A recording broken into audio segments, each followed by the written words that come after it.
Good morning. This is Tuesday, March 22, the year 2022. The time is few minutes past 9.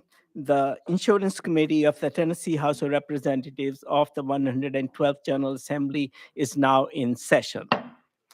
Members, before that, Mr. Clerk, please call the roll.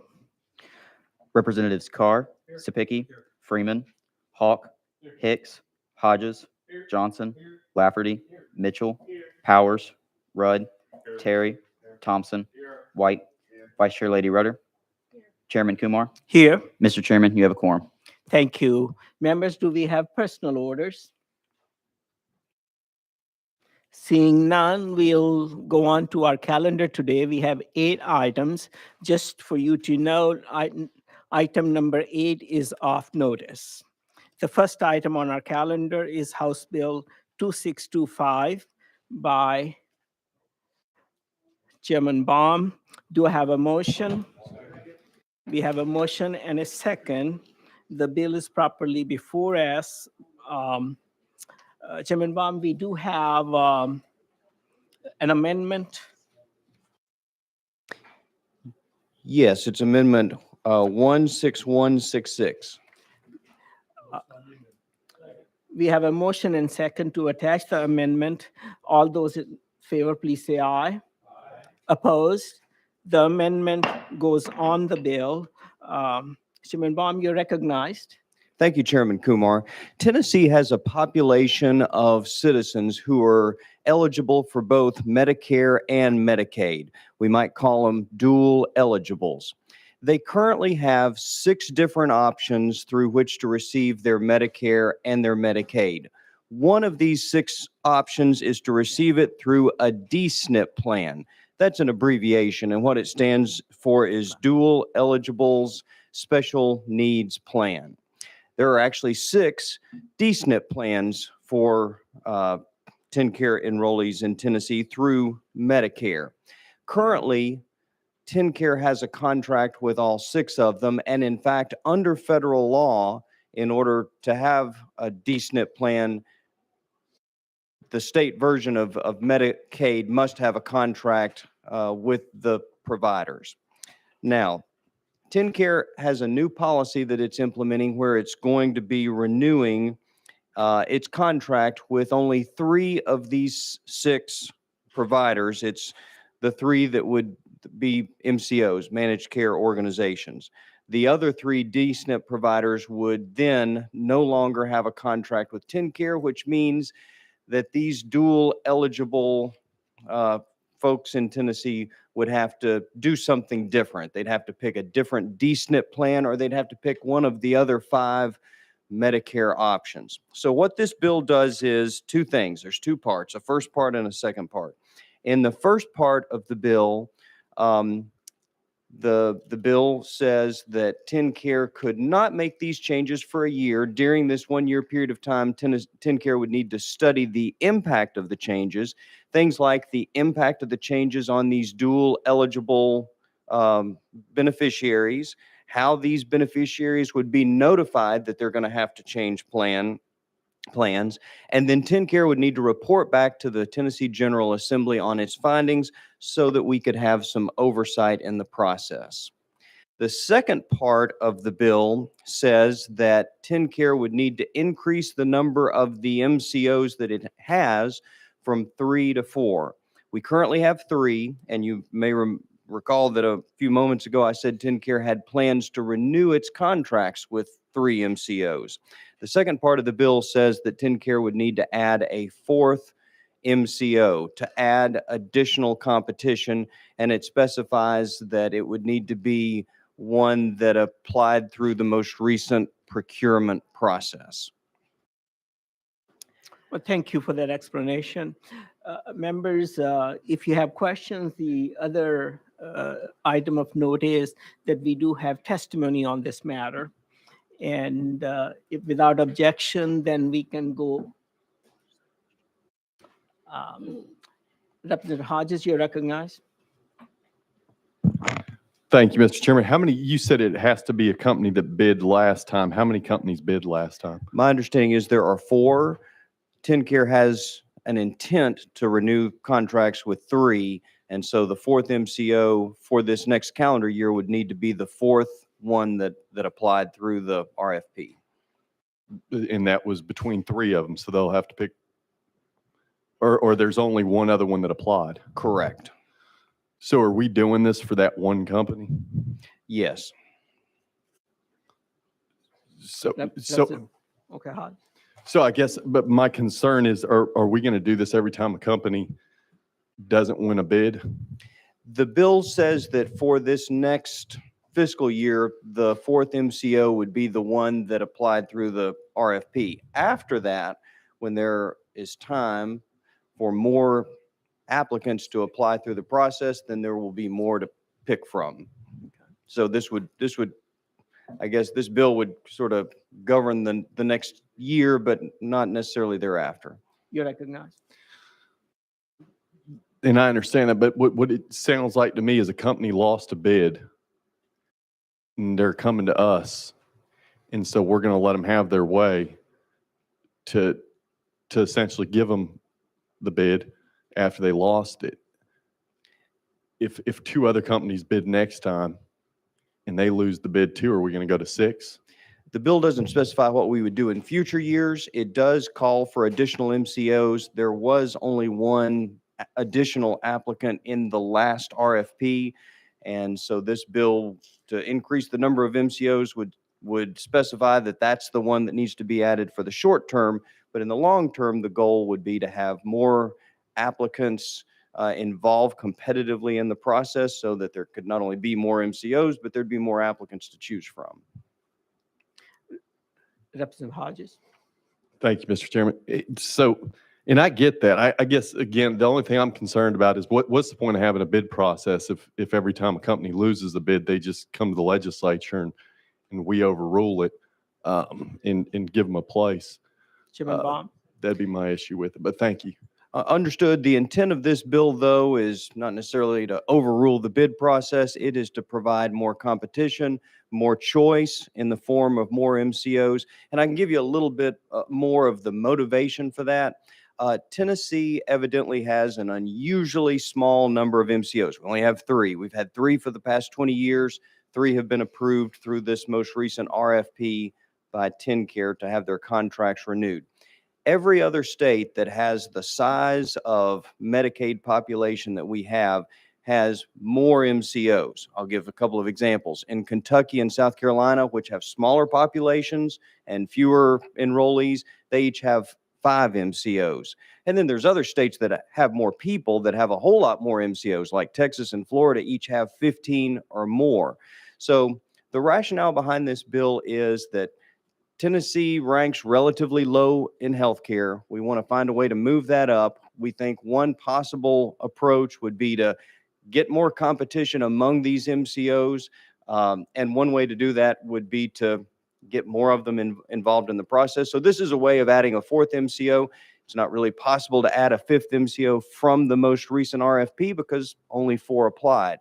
But there's lots of different new elements and dimensions to healthcare now, like behavioral health. We think that if we get more MCOs involved, then recipients have more choice, and this might be one of many possible ways of trying to improve healthcare in Tennessee. Thank you.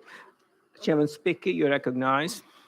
Thank you, Chairman Baum. I'm going to look at this as the glass is half full, not half empty like my colleague did. So the RFP that's going to be put out by Tenncare, all these companies are going to have to meet the requirements of the RFP. Is that correct? I would assume so, yes. And so, Mr. Chairman, is that okay if I? Yeah.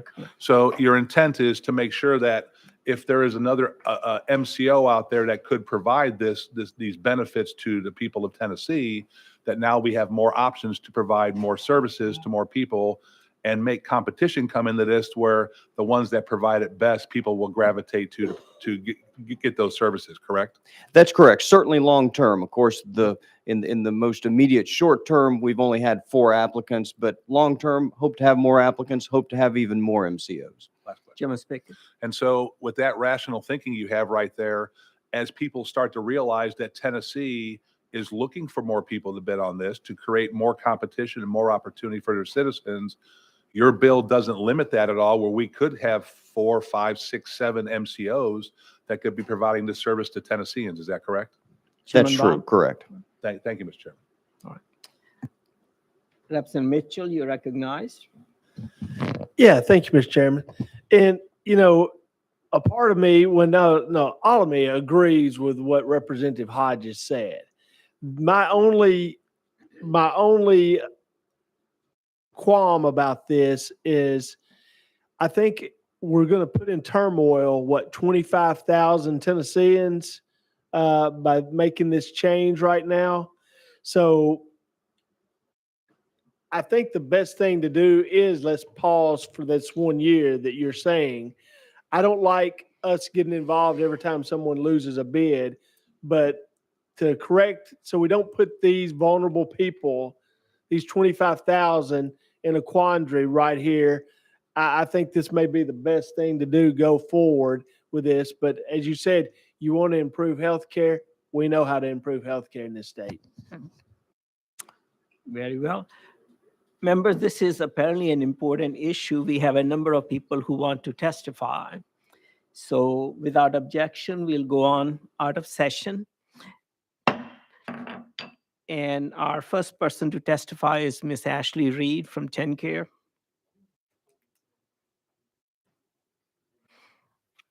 Miss Reed, you know the buttons there.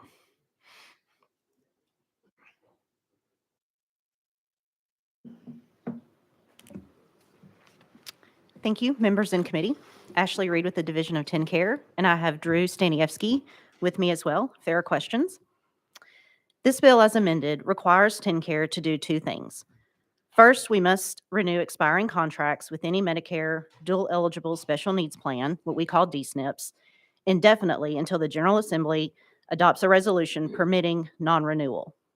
Second, it requires Tenncare to enter into a fourth MCO contract with the unsuccessful bidder in the most recent competitive MCO procurement. We believe that both of these changes run counter to the procurement goals and objectives of the state. The requirement to continue to contract with all existing DSNPs would require Tenncare to contract with existing vendors simply because they had a contract previously. We do not believe this is effective state policy. As written, Tenncare would not be able to enforce the contract based on performance or improve the experience of dual members by aligning their two healthcare programs. It also sets a precedent with respect to future procurements and contracting processes. In similar fashion, mandating that Tenncare contract with more than 3 MCOs sets a policy that decreases efficiency and runs counter to Tenncare's effective management strategy over the past decade. Moreover, it would require Tenncare to spend additional funds through increased administrative costs from more MCOs, as well as increased capitation payments to those MCOs. Lastly, requiring Tenncare to contract with a specific bidder from a competitive procurement enables losing bidders to bypass the competitive procurement process and will set a precedent for future procurements that vendors will likely attempt to repeat. Happy to answer any questions. Representative Hodges, you're recognized. Thank you, Mr. Chairman. So just 2 questions for you. The first one, why did this fourth company not get renewed in the first place? I'm going to defer to our General Counsel, Drew Staniewski. Thank you. Thank you for the question. Is my mic on? I don't think so. Okay, sorry. Thank you. Thank you for the question. Drew Staniewski, General Counsel with Tenncare. So we did put out an RFP for 3 MCOs. The 4th MCO did not get the bid because they had the lowest score among the 4 MCOs as a result of that procurement. Representative Hodges. So there were no performance issues, though. It was just No, they are not a current incumbent not- MCO. So understood. Representative Hodges. So why do we have so few compared to other states? Is- thank you for the question. It's a great question. I think for Tenncare, we're a steadfast believer that 3 MCOs is the right number for this state. I think our biggest period of success has been the last 13 years, and that's the last 13 years have been with 3 MCOs. It's really true from both a cost-effective standpoint as well as a quality standpoint. If you look at our trend, those last 13 years in particular, we're averaging about 2.4%, which is very low, slower than the other states that have been mentioned. If you look at our trend, let's say the last 10 years before we moved to 3 MCOs in Tenncare, we were averaging about 8 MCOs. Several of those years include a period with 6 MCOs. Our trend was at 6.5%. So that gap is a lot of money, right? It's a lot of extra money going out the door. The other thing that I would say too is this will mean less cost to Tenncare because we're not standing up an additional MCO. So in addition to getting sort of a better deal on cap rates, it's less admin costs we have to pay to MCOs. It's less staffing and admin infrastructure for Tenncare to have to monitor additional MCOs. So I think we've seen in our history, this is the right number for us. And I think the results fiscally and quality, I think bear that out.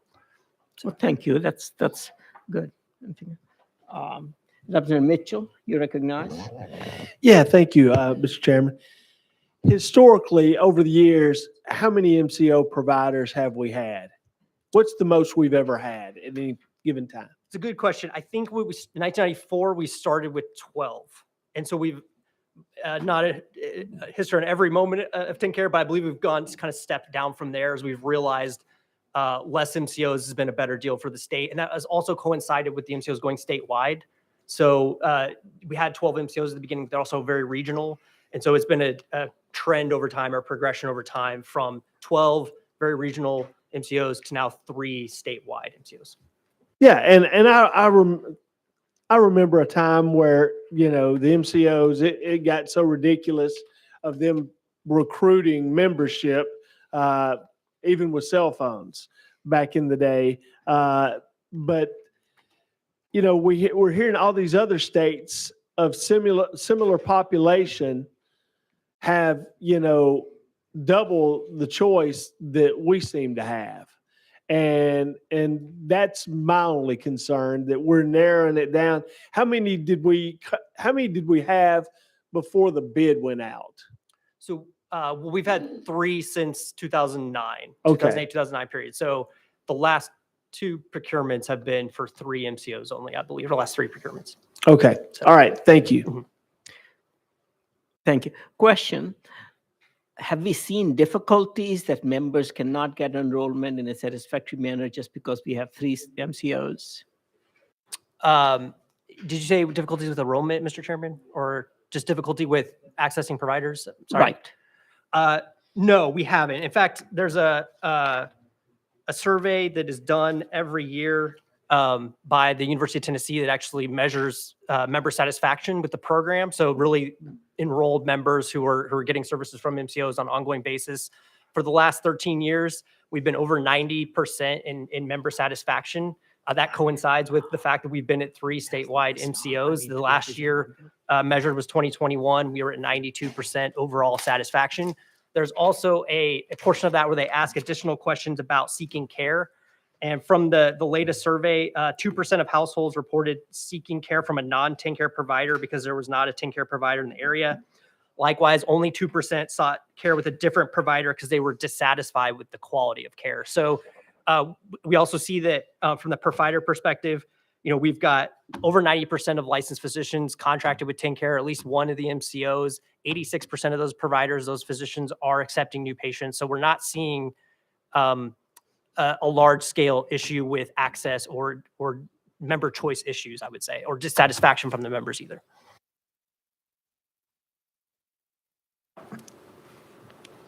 Do we have any? Oh, yes, we do have more questions. Oh, Thompson. Thank you, Madam Chair. You know, you were talking about the satisfaction rate here in Tennessee. Do you have any data on the satisfaction of other states as well? A great question, Representative. I do not, but we're happy to pull that together for you and get it to you. I have not seen any data on how other states even measure member satisfaction. We obviously have the University of Tennessee. It does an independent survey. In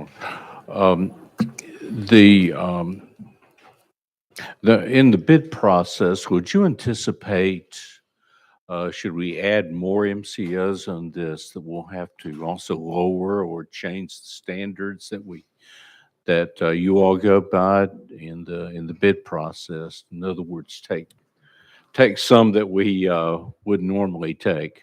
Well, it's not necessarily a threshold score where if you're below that threshold, you're automatically disqualified. But certainly if you take 4 or 5 MCOs, you're being forced to take an MCO who did not score as well. So you're going to have concerns with those MCOs that scored lower getting bids. But there's no like absolute bars or floor you have to meet necessarily to then.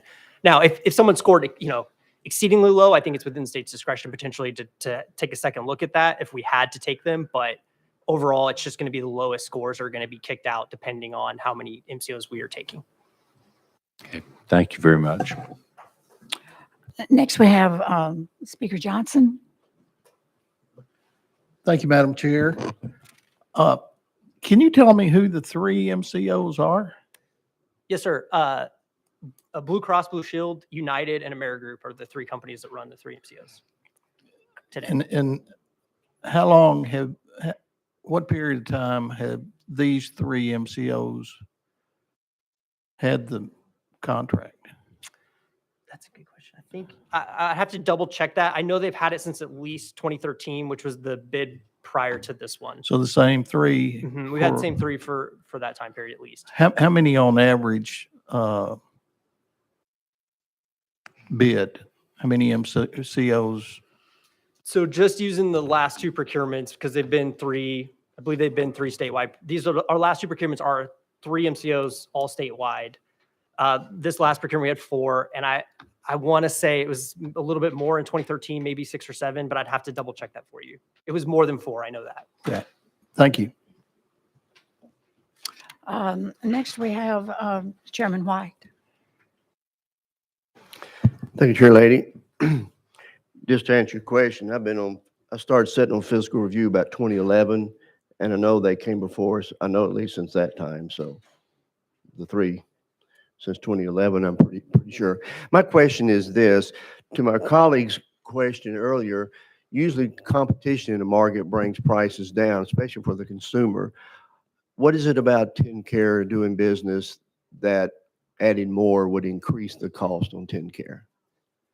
So I think there's 2 pieces to it, really. I think number 1 is the administrative cost. So no matter if you add an additional MCO, you're ultimately going to have to pay admin costs. That's required to be included in the capitation rate by actuaries under federal reg. So you're going to add built-in admin costs for each additional MCO. I think the other piece of it is just the more lives you cover, there's more certainty in your risk pool.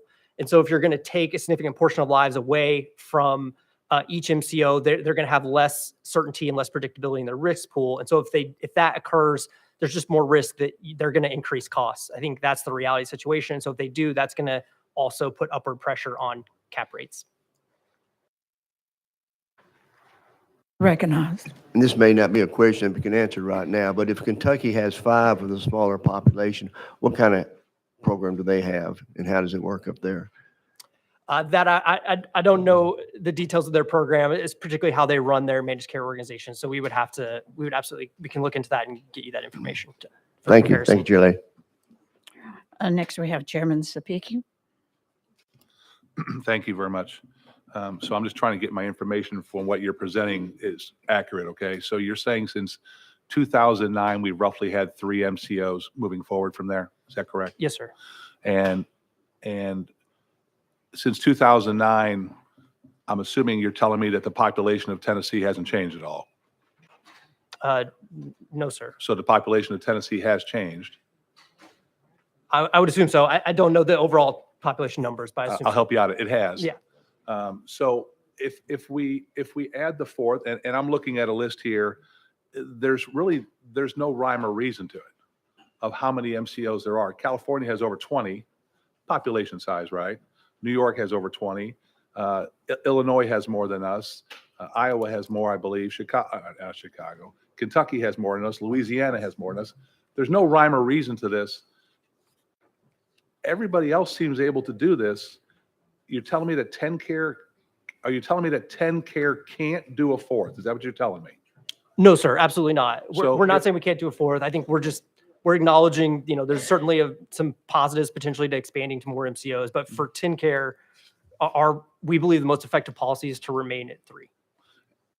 Madam Chair. You're recognized. I'm sorry for not asking, sorry. So moving forward, if the General Assembly says that we're going to do 4 more, Tenncare will just do 4 more, correct? If you pass the state law saying we have to do 4 more, then we would comply with that law, as long as we can also meet our federal requirements. And if that happens, if the General Assembly says we're going to go this way, and so then Tenncare will do their best to carry it out in the best possible way for our citizens of Tennessee for their health care. Absolutely. Yes, sir. Thank you, Madam Chair. Last on our list is Chairman Terry. Thank you. Appreciate you guys being here. You mentioned that during this process, the RFP process, that the 4th scored the lowest or whatever. What were your metrics that you used? And if so, what metric would be the outlier for this 4th company? Thank you for the question, Representative Terry. I think that's a little bit of a complicated answer. So there's 3 overall components to how an RFP gets scored. There is a mandatory section, which is essentially you're representing that you can do, or you're testing to be able to meet the RFP. Certain things that if you can't pass, you're automatically bypassed, essentially. And then there's 2 additional sections. One is the general qualifications, which talks about sort of your general experience, your staffing, those types of things, even just sort of your business structure. And then the technical side is section C, which is a series of questions on how you're going to approach all the services that are required of you under the contract. And so there are a myriad of scores that are baked into those 2 sections. I don't know that there's one particular outlier from the overall scoring that we would point to say that this is the specific reason why they lost. I think just the totality of all those scores across all the evaluators, they ended up with the lowest score. Okay. You're recognized. Thank you. The 3 MCOs that are out there, my understanding there's one MCO, excuse me, that may have 37% of the Tenncare population, and the others decrease accordingly. But from a contracting perspective, is there a difference in the 3 MCOs as to which providers are willing to contract with them? In other words, will they be more willing to contract with MCO A because they may actually have a little bit better rates than MCO C? And then, that's first question. Yeah, thank you for the question. Yes, so all the MCOs are responsible for building their networks, and they also negotiate their own contracts. So it's very possible you might have a provider who's contracted with all 3, or maybe just one MCO, and there may be a number of reasons why the provider has decided to do that. But do you know if there's a different amount of percentage of providers that are with MCO A, B, C? I mean, are providers more willing to be with A than they are with B or with C? Got it. I do not have that information, but happy to try to get that for you, but I don't have that offhand. Thank you.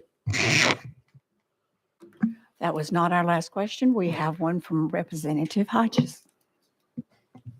Thank you, Madam Chairman. And just, if this bid would have been for 5, is it safe to assume that more companies would have bid? Because, I mean, only 4 bid. I mean, was the assumption by other companies that the same 3 are going to win it? Thank you for the question. I don't think we know the answer to that. I think that if you add additional MCOs, we've talked about the fact that you're changing the risk pool quite a bit for the MCOs. And so how they decide to bid would be up to them, but it's certainly a different bid. We think it changes the landscape if you do go to 4, because now you're talking about a totally different amount of lives covered. So the MCOs then have to make their decision on whether or not they think it's worth bidding and what their risk situation is. I would say too, there's just a math component there, right? If you have 5 or 6 or however many, there's odds of you are winning or potentially higher. So you may decide it's worth bidding just based on the odds. Next on our list is Representative Powers. Thank you, Madam Chair. I just have a quick question. We were talking about the amount kind of talking about the physical note on the bill. So it looks like, I mean, I'm just looking at it, $4 million the first year and up to $61 million later on. So to add the fourth MCO, just a quick hypothetical question. What if we cut one out? What if we went to two MCOs? Would we save $61 million a year? Thank you for the question, Representative Powers. The answer is we would save money. It's 90 million in admin costs every year that we wouldn't be paying. It's those 30 million state. From an IT perspective, so some of that is IT costs. I'm not, adding MCOs, additional MCOs to our infrastructure can cost money if we subtract. I don't know the answer to that. That's an interesting question. We could get back to you on, but just purely from an admin cost, one less MCO means you're not paying their admin costs. Okay. All right. Thank you. Thank you, Madam Chair. Do we have any more questions? Thank you for being with us today. Seeing no more questions, we're going to go back into session. Question's been called on the bill. Any objections to the question? All in favor of House Bill 2625, please say aye. Aye. Those opposed, no. The ayes have it. This bill moves on to Finance, Ways and Means.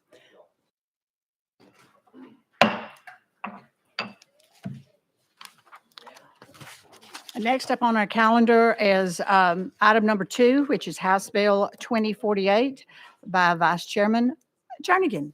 You're recognized. Do I have a motion and a second? Do I have a second? I have a motion and a second. Now you're recognized. I do believe there's an amendment on the bill.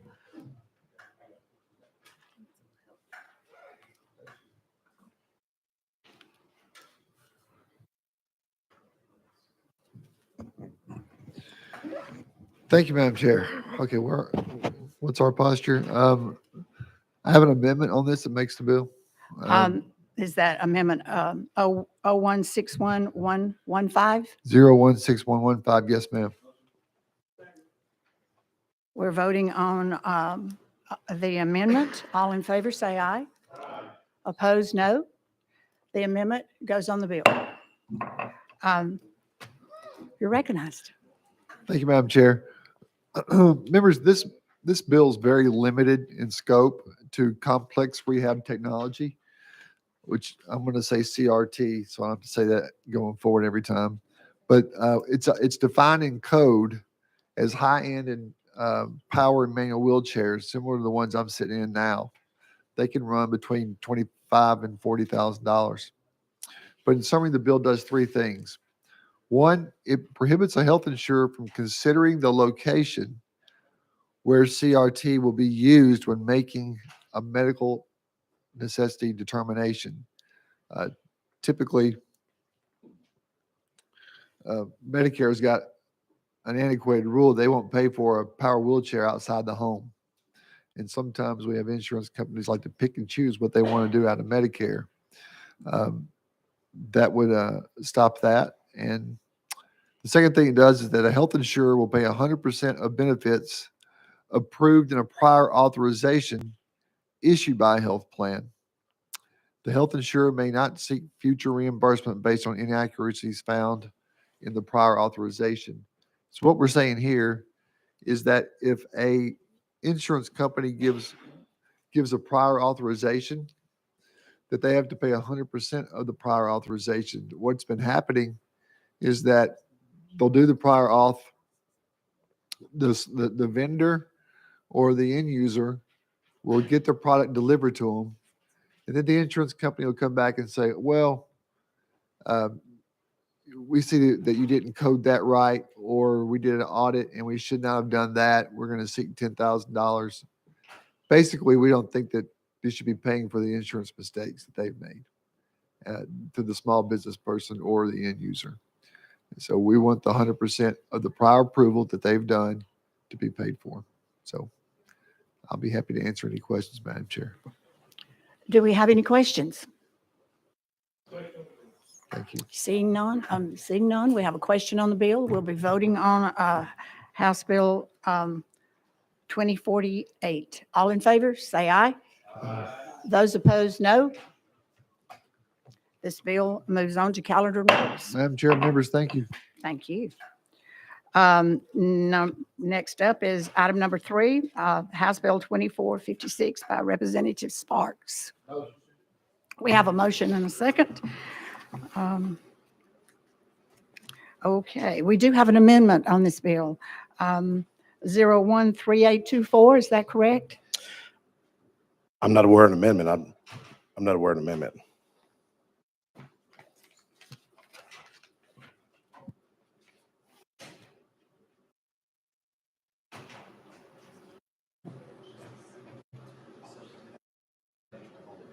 Yes. I'm sorry, Chairman. Yeah, it just simply changes the date. I'm sorry. Simply changes the date. Yes, ma'am. Do I have a second? I have a motion and a second on attaching this amendment. All in favor, say aye. Oh, just a moment. Excuse me. Oh, I did? 013824. 013824. That's what I have. 013284. Yes, ma'am. I see it. Okay. It's just written. in 284. Okay, I stand corrected. We do have the right amendment on the bill. Thank you. Thank you, Chair Lady. Thank you, Chairman Terry. All in favor of attaching this amendment to this bill, please say aye. Those opposed, no. The amendment goes on the bill. Okay, you're recognized. Yes. Thank you, members. Thank you, Chair Lady. Members, one of my favorite quotes is by Abraham Lincoln. He said, "If I had 8 hours to chop a tree, then I'd spend 6 sharpening my axe." And what this is an attempt to cut some of our cost when it comes to health care in our state plan. This bill simply is asking TASER to conduct a study on the effects of our health insurance plan when it comes to reference-based pricing. And if reference-based pricing is something that is feasible with our state plan. If many of y'all remember, about 3 years ago, I asked for a TASER study when it comes to sexual trauma with minors. That TASER study led to legislation the following year that we passed in a majority up here. Our Tennessee healthcare plan, many may not realize it exceeds $1.6 billion, $1.6 billion. Based on the analysis that we had conducted, there's much evidence that's been submitted to the state, and payments are made in widely varying amounts for the same uncomplicated procedures. For example, the colonoscopy, the payments may be between $800 in one place by one provider and up to $7,500 by another provider. The variance in these payments that are clearly excessive are huge expenses to our state and our taxpayers. Reference-based pricing is an alternative to traditional pricing that stabilizes and can help reduce cost.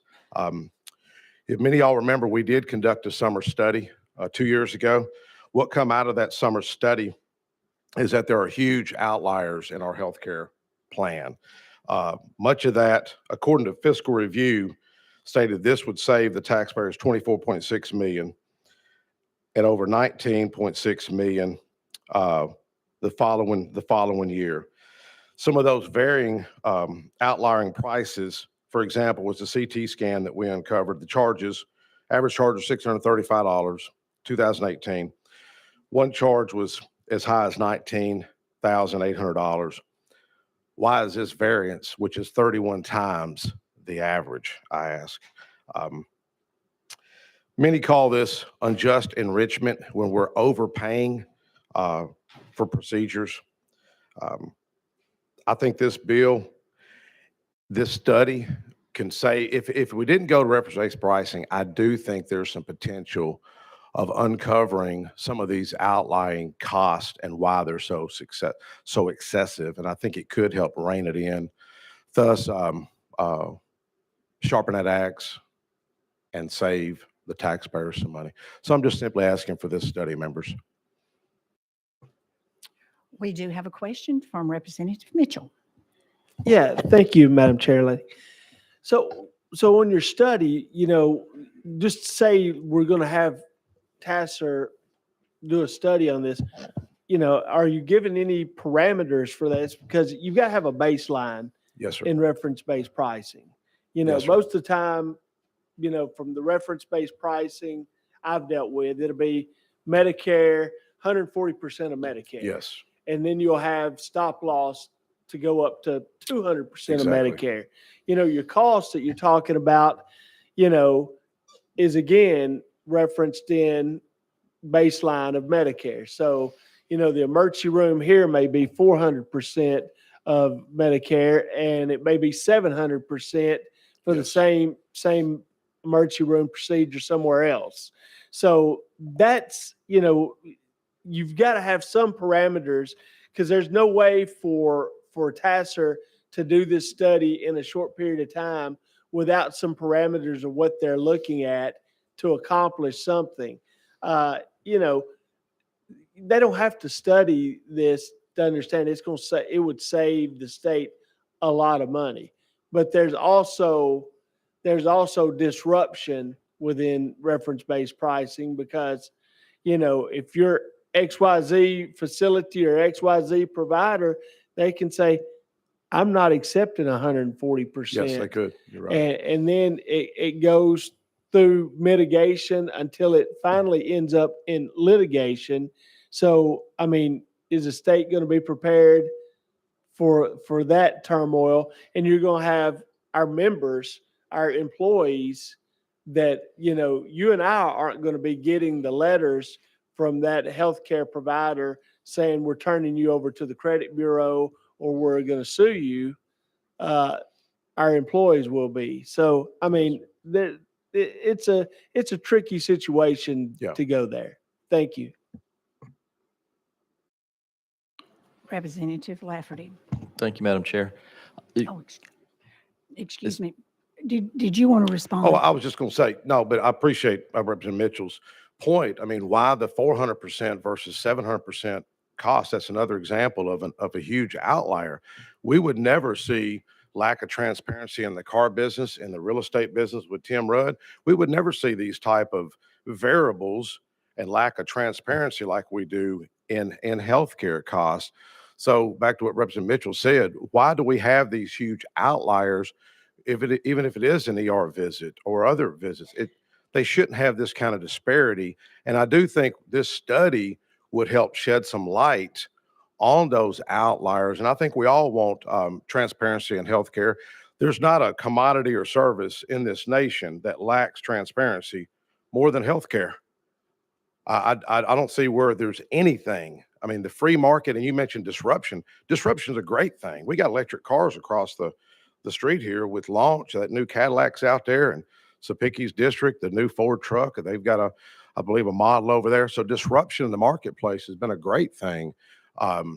Whether it's cell phones, whether it's other technology, whether it's VR technology, whether it's distance learning.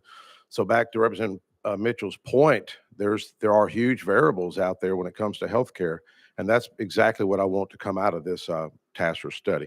Even if they only move the needle 1%, 1% of $1.6 billion is what, 16 million, Curtis? $16 million. It's a lot of money, even if we move the needle 1%. So thank you. Representative Lafferty, you're recognized. Thank you, Madam Chair. This may be the dumbest question coming up. I think I understand what you mean by reference-based pricing, but would you please give me a more concise definition of what we're talking about? Yes, and I hate to keep complimenting Representative Mitchell here, but he seems to understand it, and I really applaud you, because a lot of people don't understand it. It's very confusing. Basically, here's the definition of reference-based pricing. Reference-based pricing is a healthcare cost containment model that limits what a group healthcare plan will pay for certain high-cost services, including hospital and outpatient facility charges. There are a variety of reference-based pricing strategies that employers can implement. And going back with the Davidson County representative mentioned, maybe that's legislation next year if something positive comes out of it. And I'm 100% positive something good will come out of this study. I believe in TASSER. I believe in the services they offer. Dr. Cliff Lippard was very instrumental in helping us pass that childhood sexual trauma legislation 2 years ago, which originated by the TASSER study. Do we have any more questions for our sponsor? Seeing none, are we ready to vote? Okay. This is House Bill 2456. All in favor, say aye. Those opposed, no. The ayes have it, and 2456 moves on to Finance. Thank you, Ways and Chair. Means.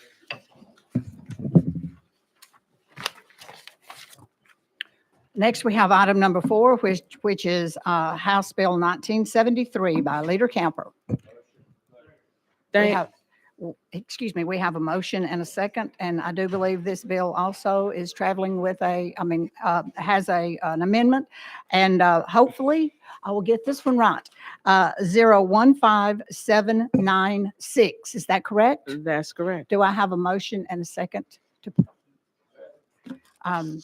All in favor of attaching amendment number 015796, please say aye. Those opposed, no. The amendment goes on the bill. You're recognized, Leader Camper.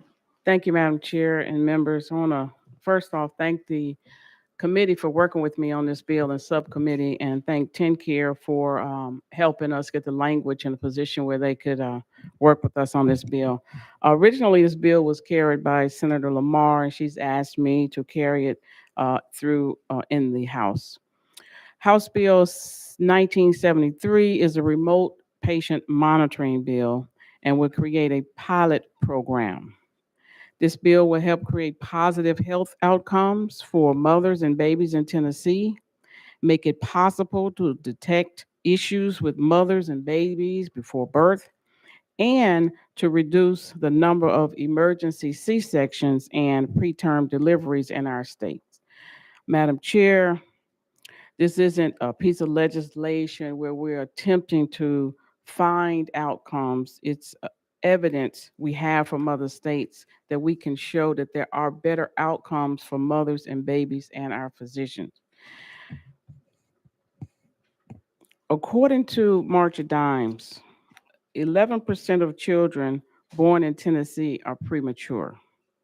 And for African American mothers, it's raised to 15%. For mothers who develop gestational diabetes, high blood pressure, and other issues around birth, a system of recording real-time data can increase the success rate for healthy birth and healthy outcomes for the mother. And so, Madam Chair, members, this is a great opportunity for us to help save lives in the state of Tennessee, and I would appreciate your vote yes on this bill. Thank you, Madam Chair and members. And thank you, Leader Camper.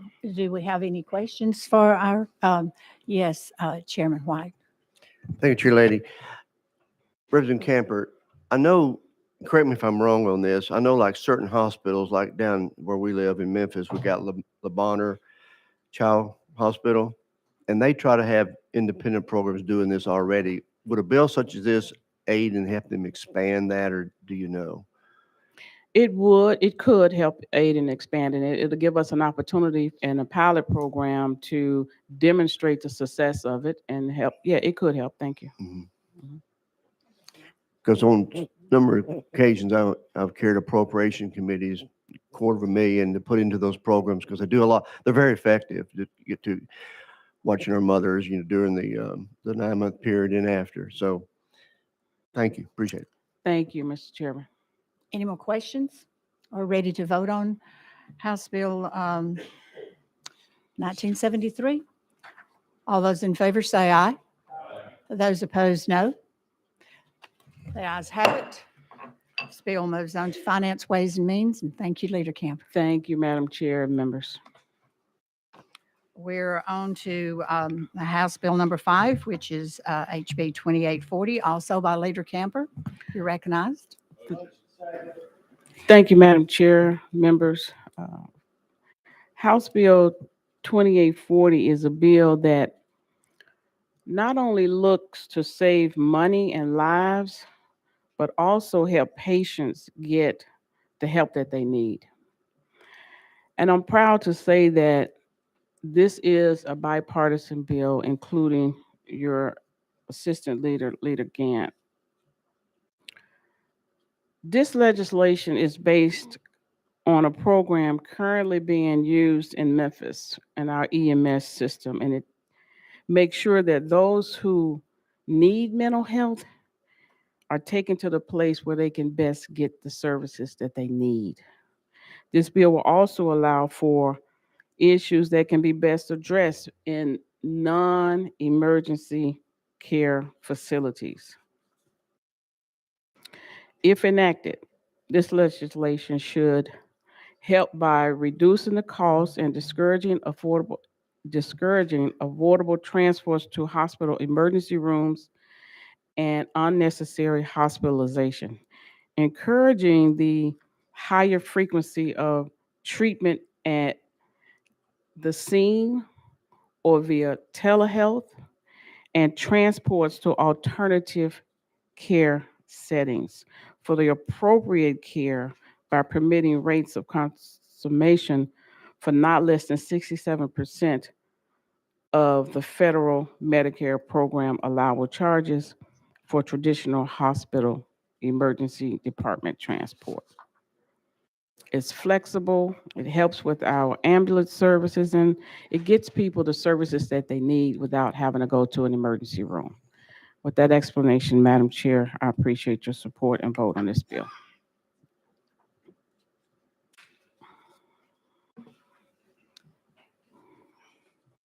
Thank you, Leader Camper. Members, do we have questions? Chairman White, you're recognized. Thank you, Chairman. And you have two good bills I like. I really do like this one because a lot of times when especially those mentally ill, they're picked up on the street. There's two options: take them down to the local jail and or to the emergency room. The emergency rooms, then they got to send them on somewhere else with a lot of expense. So this is a third option. So I think this is as I understand it, is an excellent piece of legislation. I support it. Thank you, Mr. Chairman. Any other questions, members? Seeing none, without objection, we are voting on House Bill 2840. All those in favor, please say aye. Aye. Opposed? The ayes have it, and the bill moves on to Finance. Thank you, Leader Camper. Thank you, Mr. Chairman, Committee. The next item on our agenda is House Bill 2862 by Chairman Dixie. We have a motion and a second. And Mr. Chairman, we have an amendment that is 014840. Correct. Is that correct? Can I have a motion and a second on the amendment, John? We have a motion and a second, and the amendment is before us. Without objection, we are voting on amendment 014840 on House Bill 2862. Please say aye. Aye. Opposed? The amendment goes on the bill. Chairman Dixie, you're recognized on the amended House Bill 2862. Thank you, Mr. Chairman and members of the committee. Continuous glucose monitor, CGM, lets patients see their glucose numbers continuously in real time. It's updated every 5 minutes, allowing diabetes patients to make better diabetes treatment and management decisions with no finger sticks. Continuous glucose monitors, or CGMs, are the standard of care for all patients on insulin therapy, regardless of diabetes type. According to the American Diabetes Association, CGMs give patients access to their blood sugar throughout the day and never have to rely on lancets, test strips, or glucose meters. A clearly defined CGM coverage policy within Tenncare will ensure all medical beneficiaries will have equal access to the life-saving benefits of CGM technology. This moves Tenncare more in line with the standards of other care in the Diabetes Association requires. Currently, CGMs are available through Tenncare as a medical benefit. As amended, this legislation would add CGMs to the state preferred drug list as a pharmacy benefit, the same way lancets, testing strips, and meters are now covered.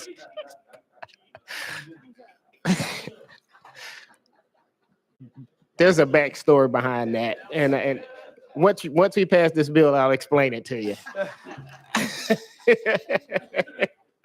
This will allow Tenncare to negotiate supplemental rebates, hopefully. As a result, the cost of CGMs will greatly reduce, and additionally, it will be more efficient for the patient, and the doctor simply issues a script, and the patient picks it up at the local pharmacy. Providing a more efficient and consumer-friendly procedure for glucose blood testing will result in a better standard of care for patients. Better care will result in fewer urgent care visits, ER visits, and hospitalizations due to complications from poor glucose levels, providing better health outcomes. CGM coverage as a pharmacy benefit is becoming increasingly common because of the ability to negotiate supplemental rebates and lower costs. The majority of the commercial plans provide CGMs as a pharmacy benefit. More than half of other states' Medicaid programs cover CGM as a pharmacy benefit. Members, a lot of us know or have know someone with diabetes. When I started running this bill, I requested a CGM so that I could see I have diabetes. So I wanted to see if it would help me improve my habits, my daily habits, and it has helped me when I can look down at any given moment and just put my phone right here and see what my blood sugar is. And that has helped me, especially when we have chicken and waffles for breakfast, and I decide, do I want that or oatmeal? And it starts my day off. And so it's important that we understand the importance of embracing advances in technology, such as this device, to improve quality of data and healthcare. So with that explanation, thank you, Mr. Chairman and members, for bearing with me and going over my allotted time limit. Thank you, Mr. Chairman. Certainly, we admire you opening up this possibility for many more people, and certainly your own personal experience. And I think being a state legislature is going to help you with your own health because you learn about this. And no doubt that diabetes management will be much better with CGM. Costs are an issue. And here I do see a significant fiscal note. Have you considered that, and where do you think this is going? So I'm working with Tenncare. We've been talking as we were sitting here to continue to work as we move to, if this passed this committee, as we continue to work once it gets to finance, ways and means, to continue to work on the language, because I think it's a 1 or 2 words that could help reduce that even further. So I think there's an opportunity to get it down even further, or maybe even no cost. It's just depending on, we have to work on the language with Tenncare, and we're still going back and forth and just trying to make sure that the bill continues to have the intent that it's meant to have so that people can have this coverage. My understanding is the fix may be as simple as moving it to medical benefit rather than leaving it as a pharmacy benefit. But I'm glad that you're working on it. And just as a side note, and just a personal note about when it comes to diabetes, last Thursday, I have a cousin, he's about 3 years older than me, but we were raised like brothers. And because he's on a Medicaid and he's doesn't have the economic background to get better health care, his foot was amputated. You know, he's 55 years old. And so this not only helps me, that if he had had this early on in when he first was diagnosed with diabetes several years ago, maybe he wouldn't have gotten to this point now. And so I have a great example of what not to do. And that's why I work so hard to try to be an example for other people as well. Thank you. Members, do we have any questions? Seeing none, we are voting on House Bill 2862. All those in favor, please say aye. Aye. Opposed? The bill moves on to finance. Thank you. Thank you, Mr. Chairman and committee. And the last item on our agenda is House Bill 2109 by Leader Love. We have a motion and a second, and Leader Love, we have an amendment. Yes, sir, Mr. Chairman. I think the drafting code is 015894. Yes, that is what I have. May I have a motion, second on the amendment? We have a motion and second on the amendment without objection. We are voting on amendment 015894 going on House Bill 2109. All those in favor, please say aye. Opposed? The amendment goes on the bill. Leader Love, you recognize on amended House Bill 2109. Thank you, Mr. Chairman and members. This piece of legislation brought to me by now Senator Lamar. I'm thankful for that opportunity. We've been working with Tenncare and with the health department to find a way to include a definition of doulas so that they can be properly recognized for the great work that they do. And I want to thank Tenncare and the Department of Health for working with us on this. As you see, the amendment simply says doulas are medical professionals who provide emotional and physical assistance in different aspects of reproductive health and provide additional support during the prenatal period, labor, and delivery and postpartum coverage. And so this will allow the Department of Health to collaborate with Tenncare to study existing doula certification programs. Thank you for the explanation. Members, do we have any questions? Chairman White, you're recognized. Thank you, Chairman. Just quickly. So in Tennessee, where would you go to become doula certified? Through our TCATs? Doula certified? Leader Love? What's the question? Where would you go in Tennessee to become doula certified? That's what we're trying to create, the process by which they can be recognized. And so various organizations do the certification and the training for doulas, and some national organizations do it also. Okay, thank you. Any other questions? Well, thank you for bringing this. I really think it's a very needed effort in our society because childcare and the time through pregnancy and afterward are very critical, especially for young parents. But mamas and grandmas used to advise that is not always available. We have a thinner societal fabric at this time. So I think that would be helpful. Any other thoughts and questions? Seeing none, without objection, we are voting on House Bill 2109. All those in favor, please say aye. Opposed? The bill moves on to Health Committee. Thank you, Mr. Chairman and committee members. Thank you. The last item on our bill is House Bill 2879. It is off notice. Any other business before the committee members? Well, I can hear the closing music. And considering that tune, I really want to thank everybody. Speaker Johnson, you're recognized.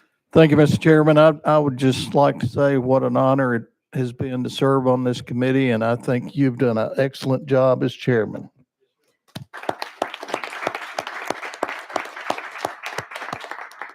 Thank you, Mr. Speaker. I needed that. Well, it has been an honor and it has been good of the work we have done together. And we want to thank our staff, our clerk, our intern, Ms. Savannah, as well as Ms. Carlene in my office and the other staff, as well as our attorneys and our research analysts. They have all been very diligent in their work and they've been very helpful. And we are grateful to them because we can't really do work without them. Am I forgetting something? Our Sergeant at Arms, okay. Well, you're gonna have to forgive me. After all, we are both from Robertson County. But, well, let's give a hand to our staff without whom we couldn't make it possible. And I think on that positive note, we stand adjourned. Subject to the call of the chair.